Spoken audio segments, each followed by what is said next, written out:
चलिए बिना किसी देरी के सीधे आज के इस बेहद दिलचस्प सफर पर चलते हैं। आज हम रहस्यों और एक अद्भुत बुद्धिमत्ता से भरे अमेज़न के घने जंगलों के बीच जा रहे हैं। इस विशाल जंगल को सच में समझने के लिए हम अमेज़न के किनारे बसे एक छोटे से गांव के रहने वाले 12 साल के एक लड़के आरव की कहानी का सहारा लेंगे। यह सिर्फ एक कहानी नहीं है, बल्कि एक बेहतरीन उदाहरण है कि कैसे सदियों पुराना प्रकृति का ज्ञान और आज का विज्ञान मिलकर किसी की जान बचा सकते हैं। अब आरव को इस जंगल से बहुत लगाव था। वो बचपन से ही इसके ऊंचे पेड़ों और विशाल नदियों की कहानियां सुनता आ रहा था। उसके दादा अक्सर एक बात कहा करते थे कि अमेज़न की बारिश में एक जादुई शक्ति है। वो सिर्फ पेड़ों को पानी नहीं देती, बल्कि कभी-कभी लोगों की जान भी बचाती है। जरा सोचिए, एक बच्चे को तो ये किसी परियों की कहानी जैसा ही लगेगा ना। आरव भी मुस्कुरा देता और सोचता कि भला आसमान से गिरता पानी किसी को कैसे बचा सकता है। लेकिन स्थानीय आदिवासी सदियों से इस बात पर यकीन करते आए हैं। उनके लिए प्रकृति कोई बेजान चीज नहीं, बल्कि एक जीवित मार्गदर्शक है, और आरव को बहुत जल्द इस बात का साक्षात अनुभव होने वाला था। तो हुआ कुछ यूं कि एक दिन सुबह सुबह आरव अपने पिता और कुछ खोजकर्ताओं के साथ जंगल के अंदर गया।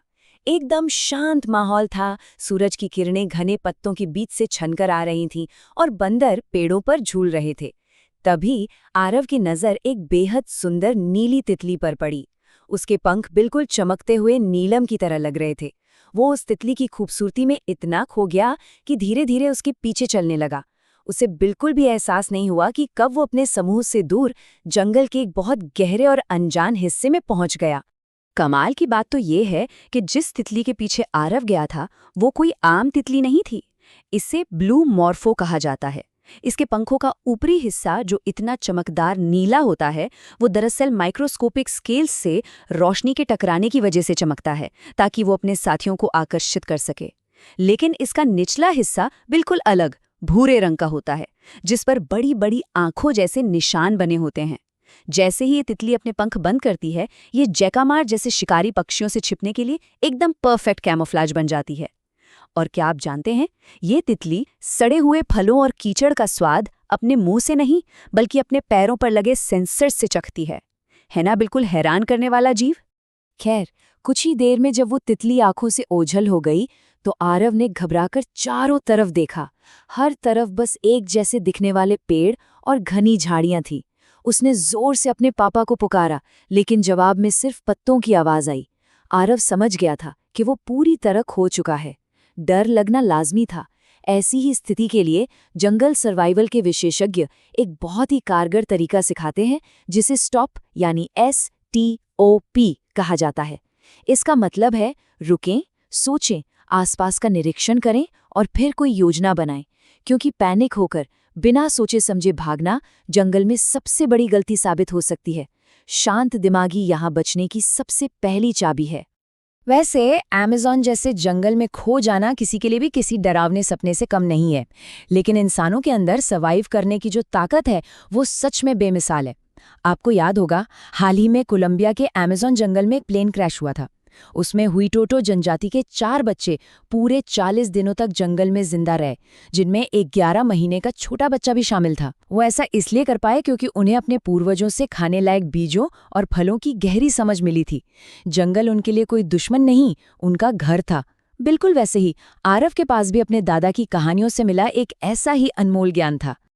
अगर कोई ऐसी स्थिति में फंस जाए तो सबसे पहले क्या करना चाहिए? प्राथमिकताएं बिल्कुल साफ होनी चाहिए। सबसे पहले पीने का पानी ढूंढना होता है, जो अमेज़न में बड़ी पत्तियों से बारिश का पानी इकट्ठा करके आराम से मिल सकता है। हाँ, ठहरे हुए पानी से हमेशा बचना चाहिए, क्योंकि उसमें खतरनाक बैक्टीरिया होते हैं। इसके अलावा रात होने से पहले लकड़ियों का इस्तेमाल करके एक छोटा सा शेल्टर बनाना जरूरी है। दिलचस्प बात यह है कि लोग अक्सर जंगली जानवरों से डरते हैं, लेकिन असल में अमेज़न में पानी की कमी और पेड़ों से अचानक गिरने वाली सूखी शाखाएं, जिन्हें विंडो मेकर्स भी कहते हैं, वो कहीं ज्यादा बड़ा खतरा होती हैं। अब वापस आरव की तरफ चलते हैं। वो एक विशाल पेड़ के नीचे डरा हुआ खड़ा था कि तभी आसमान में काले बादल छा गए। तेज हवाएं चलने लगी और मूसलाधार बारिश शुरू हो गई।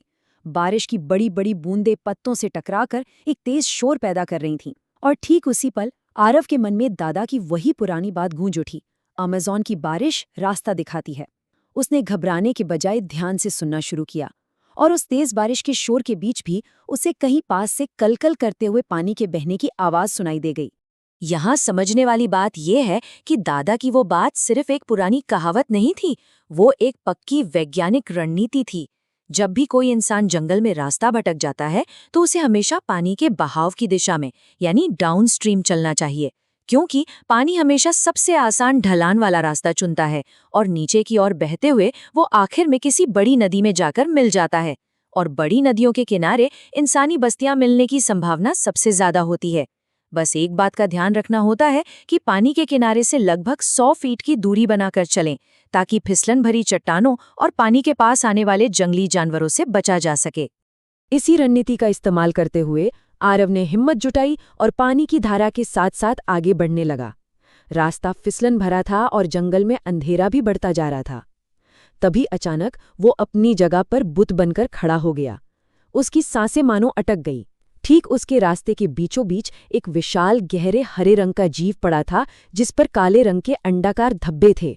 वो और कुछ नहीं बल्कि अमेज़न का कुख्यात ग्रीन एनाकोंडा था, जो आरव का रास्ता रोके हुए था। जरा इस जीव के आकार की कल्पना करके देखिए। ग्रीन एनाकोंडा दुनिया का सबसे भारी सांप माना जाता है। इसका वजन 550 पाउंड तक और लंबाई 29 फुट तक हो सकती है। ये मुख्य रूप से रात में शिकार करने वाला और पानी में रहने वाला शिकारी है। और इसके बारे में एक और हैरान करने वाला फैक्ट ये है कि इसका पाचन तंत्र इतना धीमा होता है कि अगर ये एक बड़ा शिकार निगल ले तो अगले 2 सालों तक इसे कुछ भी खाने की जरूरत नहीं पड़ती। ये जमीन पर भले ही थोड़ा सुस्त लगे, लेकिन पानी के अंदर इसकी फुर्ती सच में डराने वाली होती है। अब हम और आप शायद इस एनाकोंडा को एक खूंखार राक्षस की तरह देखें, लेकिन जो स्थानीय आदिवासी हैं उनका नजरिया बिल्कुल अलग है। वो इसे बहुत सम्मान से याकू मामा कहते हैं, जिसका मतलब होता है नदियों की माँ। उनके हिसाब से ये एक पवित्र रक्षक है जो पानी के पूरे इकोसिस्टम को संभालता है। उनका मानना है कि जहाँ ये एनाकोंडा होता है वहाँ पानी और मछलियों की कभी कमी नहीं होती।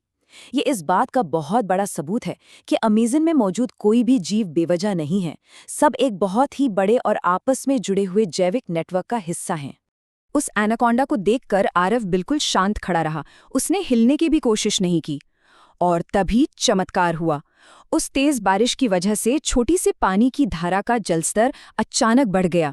पानी का वो तेज बहाव उस विशाल सांप से टकराया और वो एनाकोंडा बिना कोई नुकसान पहुंचाए बहुत ही शांति से पानी की लहरों के साथ दूसरी दिशा में बह गया।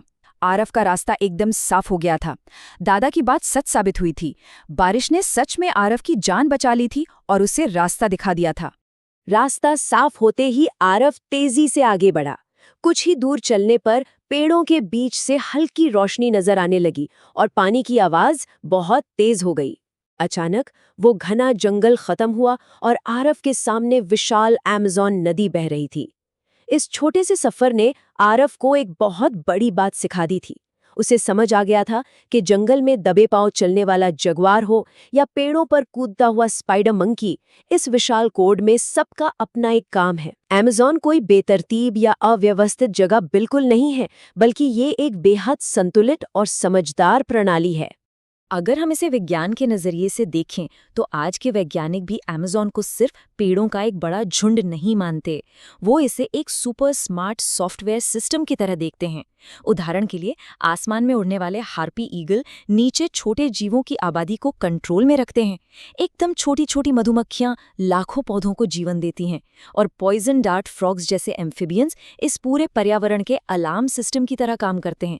जंगल में कोई भी गड़बड़ी हो सबसे पहले इन्हीं जीवों से पता चलता है। अगर इस पूरे कोड की एक लाइन भी डिलीट कर दी जाए तो ये पूरा का पूरा सिस्टम क्रैश हो सकता है।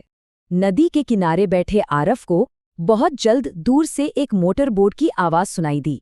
वो जोर से चिल्लाया और उस नाव में उसके पिता और गांव के ही लोग थे। पिता ने उसे देखते ही रोते हुए गले लगा लिया। घर पहुंचकर जब आरव ने अपने दादा को ये पूरी कहानी बताई तो दादा कुछ नहीं बोले, बस मुस्कुरा दिए। आरव को अब पक्का यकीन हो गया था कि बारिश सिर्फ पानी की कुछ बूंदें नहीं है, ये प्रकृति का वो अदृश्य हाथ है जो सही समय पर सही रास्ता दिखाता है।